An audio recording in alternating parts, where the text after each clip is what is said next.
In 2022, Congress passed the Inflation Reduction Act, often shortened to the IRA, not to be confused with a retirement account. It turned out to be the largest clean energy tax incentive in U.S. history, and before we go deep on any single credit, this section maps out the whole landscape it created. That number is worth sitting with. About $370 billion in clean energy tax credits and incentives, spread across a 10-year window. Nothing in U.S. tax history has poured this much incentive into a single sector, and that scale is exactly why the IRA changed the economics of clean energy investment.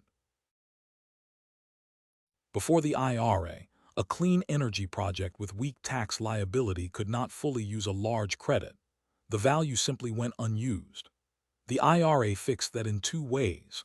Transferability lets a project sell its credit to another taxpayer for cash, and direct pay sends an actual cash payment from Treasury to tax-exempt and government entities that have no tax bill to offset.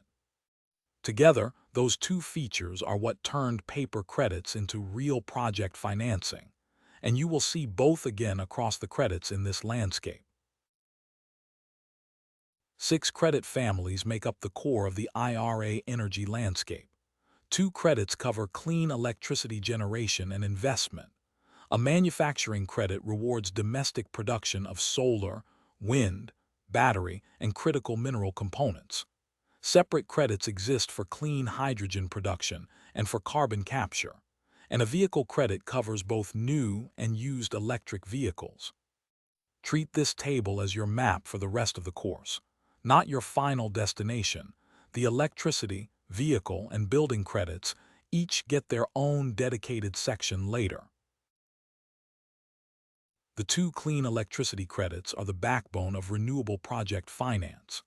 The production tax credit pays per kilowatt hour of qualifying clean electricity generated over a 10-year credit period and is transferable. The investment tax credit instead pays as a percentage of the qualifying investment, starting at a 6% base rate but reaching 30% or higher once bonus adders apply. We will compare the two in full, including how a project chooses between them, in the next section. 3 more credits round out the industrial side of the landscape. The Advanced Manufacturing Production Credit pays a per-unit credit for domestic manufacturing of solar modules, wind components, batteries, and critical minerals, and it is both transferable and direct pay eligible. The Clean Hydrogen Production Credit pays per kilogram of clean hydrogen, based on life cycle emissions, though it comes with complex verification requirements. And the Carbon Capture Credit pays per ton of CO2 captured and sequestered or used, at rates increased under the IRA.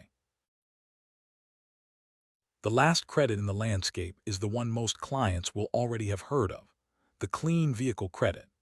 New electric vehicles can qualify for up to $7,500 under Section 30D, and used electric vehicles for up to $4,000 under Section 25E. Both come with income limits, vehicle price caps, and assembly and battery sourcing requirements, which we will unpack fully in a later section. That is really the through line across every credit in this landscape. Transferability, direct pay, bonus adders, and a $370 billion commitment did not just make individual projects cheaper. They made clean energy investment a fundamentally different financial proposition than it was before 2022. The Inflation Reduction Act put about $370 billion behind clean energy over 10 years, the largest such commitment in U.S. history. That funding flows through 6 major credits: clean electricity production and investment, advanced manufacturing, clean hydrogen, carbon capture, and clean vehicles, many of them transferable, some direct pay eligible. Next, we go deep on the clean electricity credits that anchor the whole landscape.